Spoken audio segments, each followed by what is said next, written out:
90 రోజుల కోర్సు పూర్తి చేస్తే చాలు 100% ప్లేస్మెంట్ సపోర్ట్ తో సాఫ్ట్వేర్ జాబ్ మీ సొంతం. వెంటనే కోడ్ జ్ఞాన్ డెస్టినేషన్ ని సంప్రదించండి. అందరికీ నమస్తే అండి. షష్టగ్రహ కూటమి అంటే 6 గ్రహాల కలయిక మీనరాశిలో జరుగుతోంది. ఈ మాసం చిట్ట చివరి రోజుల్లో 28, 29, 30వ తారీఖుల్లో. అయితే దాన్ని ఉద్దేశించి చాలామంది నన్ను అడిగేటువంటి ప్రశ్నలు, మా రాశి వాళ్ళకి ఏదో ప్రమాదం రాబోతోంది, మా రాశి వాళ్ళకి ఏదో విపత్తు రాబోతోందని భయపడుతూ ఉన్నారు. అయితే భయపడాల్సిన పని లేదు. ఏ గ్రహ కూటమి అయినా, ఏ గ్రహ కలయిక అయినా సరే కొన్ని రాశుల వాళ్ళకి మంచి చేస్తుంది, కొన్ని రాశుల వాళ్ళకి చెడు కూడా చేస్తుంది. ఆ చెడుని చూసి జాగ్రత్త పడడం కోసమే మనం ఆస్ట్రాలజికల్ సర్వే ద్వారా మనం చెబుతూ ఉంటాం. అయితే దీంతో పాటుగా మీ ఇంటర్నల్ జాతకం కూడా బేస్ అయి ఉంటుంది. అయితే ఇది ఎంతవరకు ప్రభావితం చూపిస్తుంది అని అంటే మీ జీవితం మీద 30 నుంచి 45% మాత్రమే ఈ ప్రభావం అనేది కనబడుతుంది. మిగతాదంతా కూడా మీ ఇంటర్నల్ జాతకం మీద ఆధారపడి ఉంటుంది. అయినప్పటికీ కూడా ఈ షష్టగ్రహ కూటమి ద్వారా ఇబ్బంది పడేటువంటి రాశుల గురించి తెలుసుకోవడం, చెప్పడం బాధ్యత. కాబట్టి ఖచ్చితంగా ఆ ధర్మపరంగా ఇప్పుడు మొట్టమొదటిగా మనం మాట్లాడుకుంటే షష్టగ్రహ కూటమి అని అంటే 6 గ్రహాల కలయిక.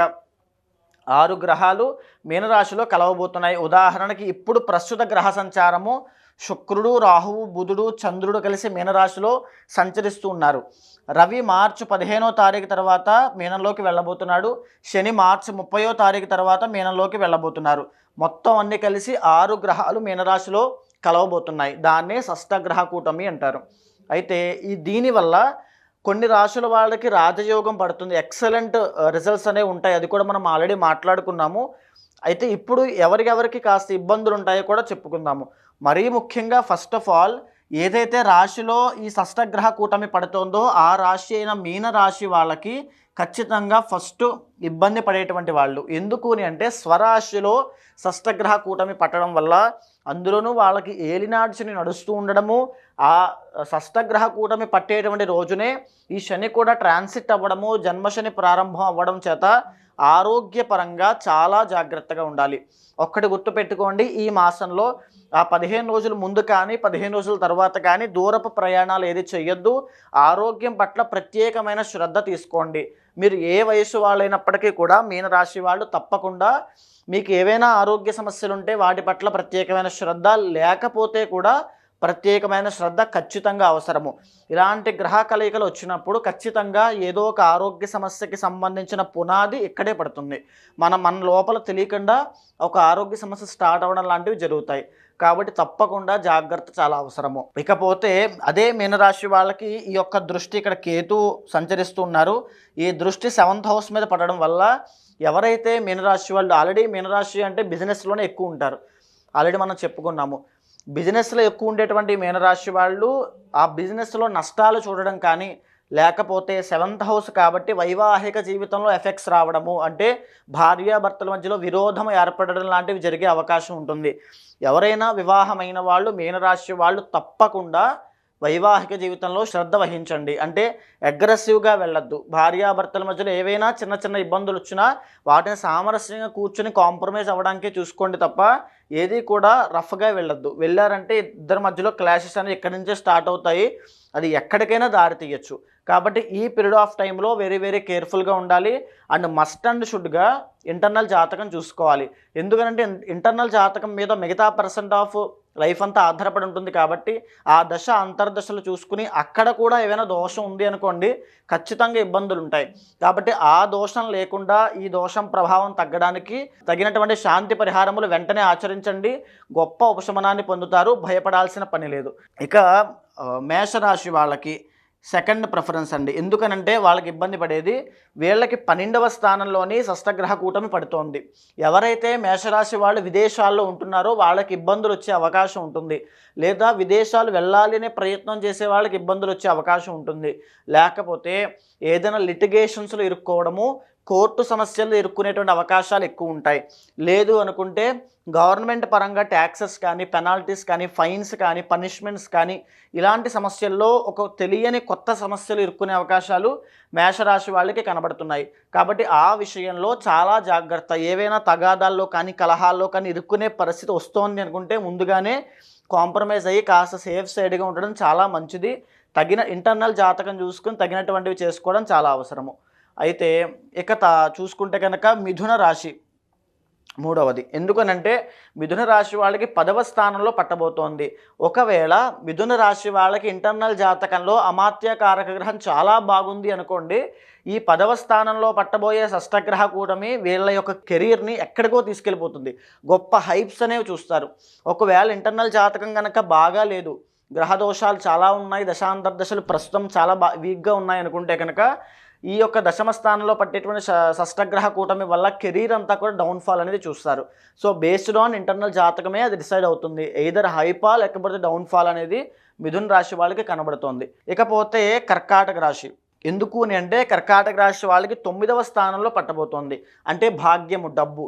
వీళ్ళు ఏదైనా డబ్బు బయటకు ఇచ్చినట్లయితే తిరిగి రాకపోవడము, లేకపోతే ఏదైనా చీటీల్లో కానీ, లేకపోతే ఎక్కడైనా ఇన్వెస్ట్మెంట్ చేసి అక్కడ లాస్ అవ్వడం కానీ, భారీగా ఆస్తి లేదా ధన నష్టం కలిగే అవకాశాలు ఉంటాయి. ధన నష్టము అనేటువంటిది ఒక వర్డ్ అండి.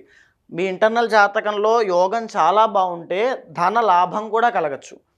ఒక బ్లూ ప్రింట్ మాత్రమే అది. మీ ఇంటర్నల్ జాతకంలో దోషాలు ఉంటే ధన నష్టం కలుగుతుంది. యోగం ఉంటే ఖచ్చితంగా ధనయోగం పడుతుంది, ఆకస్మిక ధనయోగము. సో మేజర్ ఫోకస్ మీ జీవితం మీద, డబ్బు మీదే షష్టగ్రహ కూటమి ఉంటుంది కర్కాటక రాశి వాళ్ళకి. సో ఎలా ఉంటుంది, దాన్ని ఎలా మార్చుకోగలరనేది మీ ప్రయత్న బలం మీద, మీ ఇంటర్నల్ జాతకం మీద ఆధారపడి ఉంటుంది. ఇకపోతే సింహరాశి వాళ్ళకి చూస్తే 8వ స్థానంలో పట్టబోతోంది. 8వ స్థానము అంటే సడన్ చేంజెస్ అండి. ఇంటర్నల్ జాతకంలో యోగం బాగుంది అనుకోండి, సడన్గా మీ లైఫ్ అంతా టర్నింగ్ పాయింట్ రావచ్చు.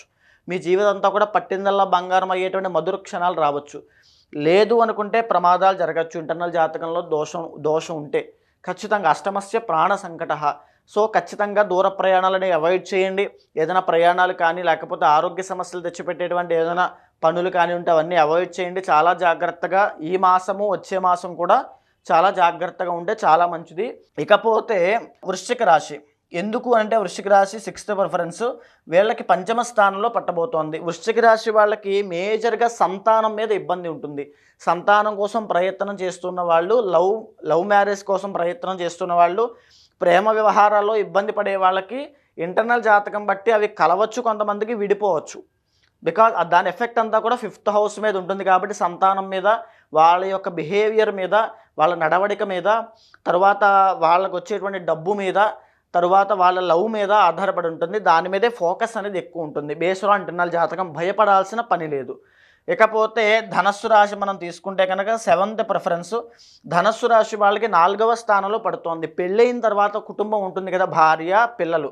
ఆ కుటుంబంలో విరోధాలు, తగాదాలు రావచ్చు. ఎప్పుడు ఇంటర్నల్ జాతకంలో కూడా బాగాలేకపోతే. బాగుంది అనుకోండి, నో డౌట్ 4వ స్థానంలో షష్టగ్రహ కూటమి పడుతోంది. కుటుంబ సభ్యులు ఎప్పుడూ గొడవాడుకునే వాళ్ళు కూడా సడన్గా ఈ గ్రహ కూటమి వల్ల కలిసిపోవచ్చు. అంతటి అద్భుతమైన యోగం పడుతోంది.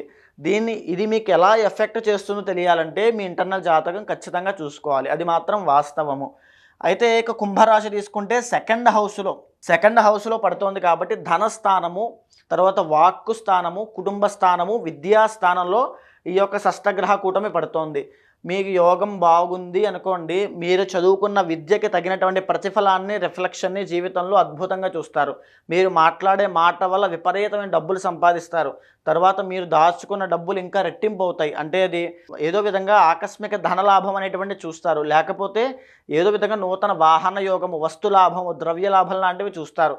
ఒకవేళ అక్కడ దోషం కనుక ఉంటే ఖచ్చితంగా వీటి వల్ల డబ్బు నష్టపోవడము, ఏదో ఒక మాట తెలియకుండా మాట్లాడడం వల్ల తగాదాలు అవ్వడము, అవి ఎక్కడెక్కడికో దారి తీయడము, చదువుకున్న విద్య అంతా కూడా నాశనం అవ్వడము. సో ఇలాంటి ఎఫెక్ట్స్ అనేవి ఉంటాయి.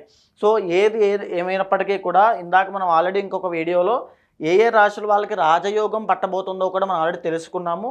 ఇప్పుడు ఈ రాశుల వాళ్ళైతే ప్రత్యేకంగా ఆ అంశాల్లో జాగ్రత్తగా ఉండాలి ఖచ్చితంగా. సో అది ఎలా ఎఫెక్ట్ చేస్తుంది అనేటువంటిది మీ ఇంటర్నల్ జాతకం బట్టి ఆధారపడి ఉంటుంది.